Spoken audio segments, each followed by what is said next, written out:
I think it's very important for us to surface the fact that the violence women suffer, reinforced by our culture, is the violence men do to women.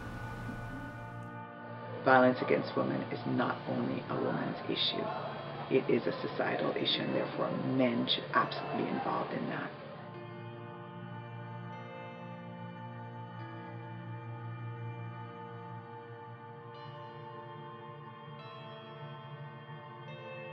It isn't just a women's issue, and the best way to do that is to show men working proactively to raise awareness on this and to try to instill change. Masculinity isn't even necessary. Like, being a man does not have to do with being masculine. And two, we need to look at what even being masculine means. Maybe there's no such thing.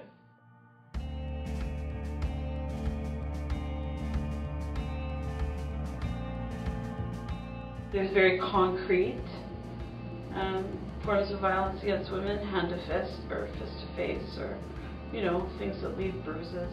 I mean, emotional abuse, that could be anything from neglect to isolation to degradation and humiliation. Like, it doesn't always have to be physical, which is a common misconception, I would say, when people hear the term violence against women. But I also think there's this very large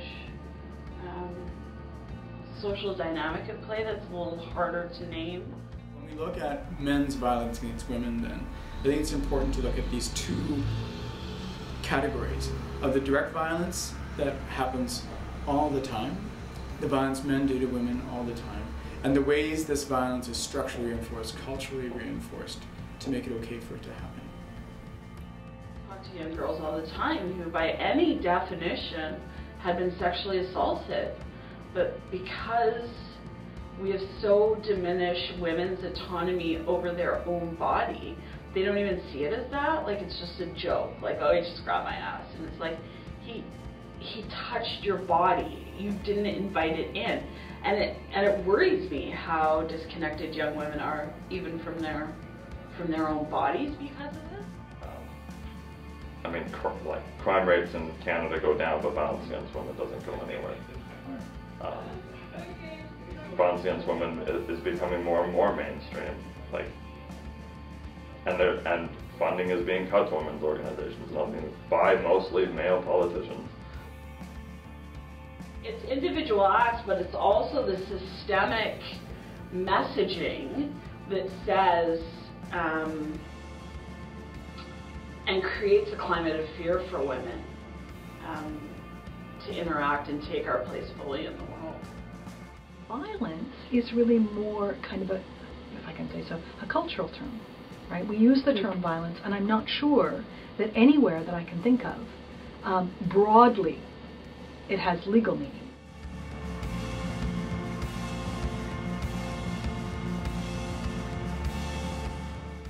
Speech can be threats, and threats are actionable in law. And the difference is that we have criminal code provisions that recognize threats to individuals but don't recognize threats to classes.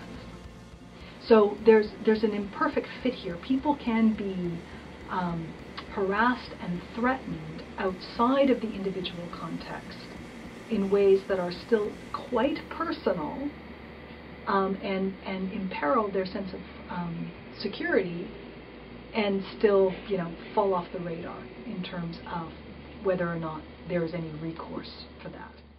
Then where is the space where those rights, the charter rights and, you know, freedoms that we have here in Canada that says that, you know, folks are equal? Well, that's a nice legal statement. The actual social reality of it is something different. And that's not about talking about men or we're upset with men. It's about actually women raising and articulating our own reality and finding ways to practice that.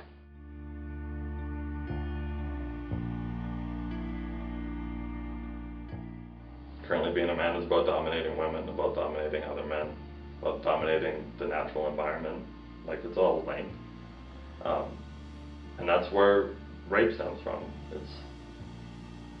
I mean, I'm not going to say all rape comes from anywhere, but a large chunk of rape and sexual assault has to do with men asserting their masculinity.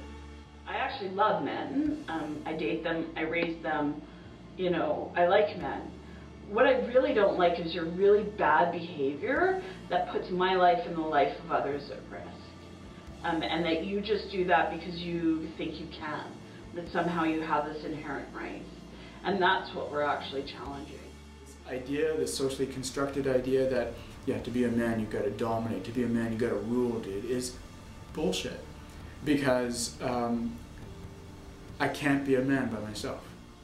I don't think it's inherent in men to be violent towards anyone, necessarily. So yes, it's a learned behavior. Being violent is a learned behavior. Frankly, it's insulting for people to... I'm blown away when people use that argument, because when men especially use that argument, because it's sort of offensive to men to be like, you're saying that I can't control myself because of some inherent thing in me and I have to hurt this person? Well, no, and it also ignores the fact that lots of men are not violent. The fact that we have half-naked women on billboards everywhere creates a climate that women's bodies are somehow not attached to us. Like, they're not actually ours, they're there for society to interact with and men to interact with. And I think that is very intentional from stopping us to walk into a greater equality.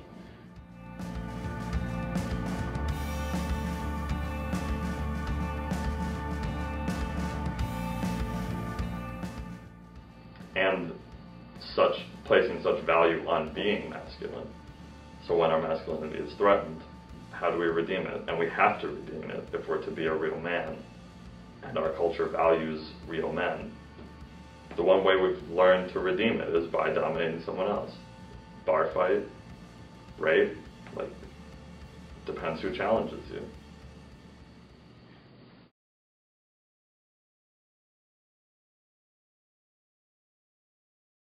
When I was in college, I'm 45 years old, but when I was in college, my girlfriend at the time told me that she was raped. And actually a different girlfriend at a different time told me that she had been controlled by a previous partner. And pretty much all the women in my life told me what it was like to be female on campus, to be flirted with when you don't want to be. You know, you think a guy is a friend, and then suddenly he's like making the moves on you, or to be paid less than men, to be sexually harassed in the workplace, to not be called on in class as often as the male students are called on. Just sort of the daily indignities of sexism that I didn't know anything about. Just hearing about that from my female friends just absolutely floored me and made me angry.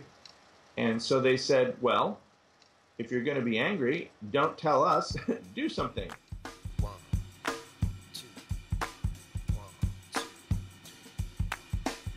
I think the biggest thing is being just honest about that violence against women happens. That's actually really huge. Talking to the men in our lives.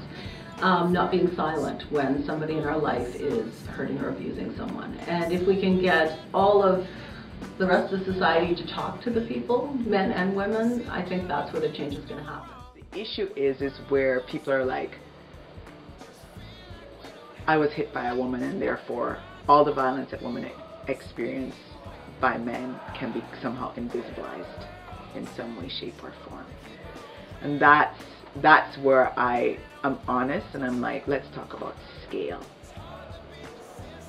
Let's talk about scale and how frequency, let's talk about that. I've talked to my husband and my son about in terms of addressing violence against women, and talking to both of them about, you know, if one of your buddies said that he'd hit his wife or his girlfriend, or if you witnessed it, you know, would you speak up? And there was a very, very long pause before they'd answer. If we see injustice and don't say anything, that's taking the side of the oppressor. You know, when you have a statistic that is, you know, 1 in how many women that have experienced a sexual assault, being so close, right? This isn't like 1 in every 1,000. It's close. It means in your life, you could be in a relationship with a woman, you're totally both madly in love with one another, and yet the impact of violence in her life impacts your ability, your intimacy.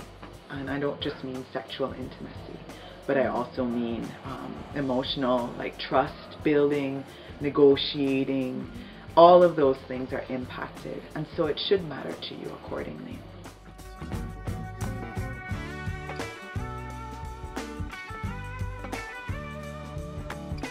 I think the great allure is for men to get recognized for doing something positive, but to my mind,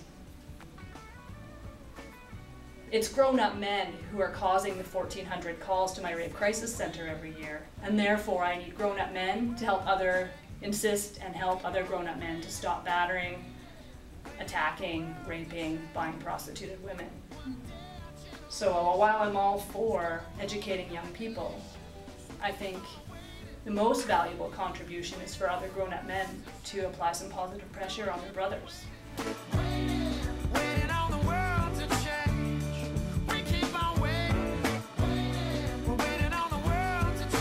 There's that thing between men that they don't seem to call each other on their shit, sure.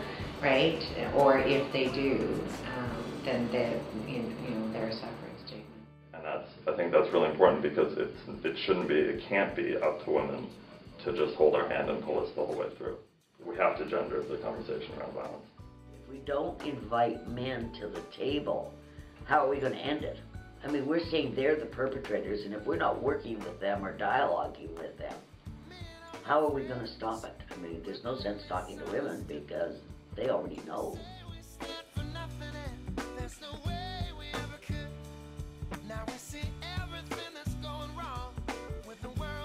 We all know men perpetrate most of the violence, and as with anything, the people causing it need to take responsibility.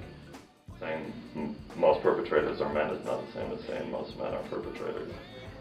And it's up to those of us who are not to take responsibility for what our comrades, other members of our gender, are doing. So I think the most important thing for guys to do for each other is to build a sense of community, a sense of support with each other. And it is about peer pressure. Mm-hmm. And that's peers not just in youth. I think it's peer pressure at any age, mm-hmm. basically. Yeah.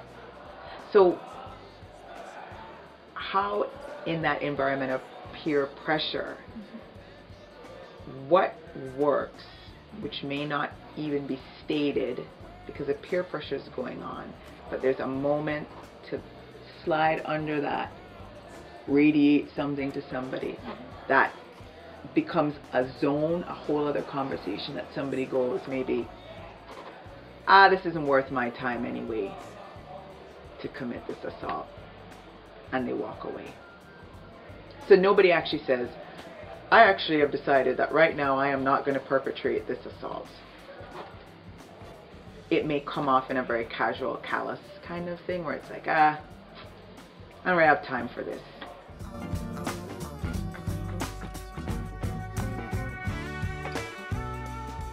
It's tough for men to understand the extraordinary privilege that they enjoy as a man, right? And you know, I was talking to my son about that a few weeks ago.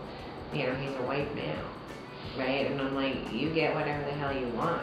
People get out of your way on the sidewalk, you'll get the job you want, you'll get everything you want because you're a big ass white man. Like, lucky you, but there's a way to wear that privilege. There's a way to use that privilege to do something good. I mean, that's really important. Being male, white, heterosexual presenting, deep voice, all these things. I have a lot of privilege, and so a decision I've made for myself is that I'm going to use that every opportunity I get to stand up for what I believe. What we need to do is change society's values.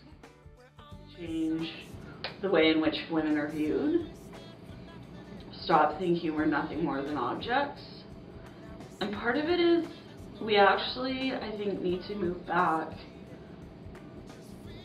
to a more holistic way of looking at women? Nice guy is no longer good enough. Or it never was good enough. It used to be seen as good enough, but I think we need to move away from the trope of nice guy in the sense that, well, I don't hit my girlfriend and I don't use the word bitch, so that's good enough. It's not good enough.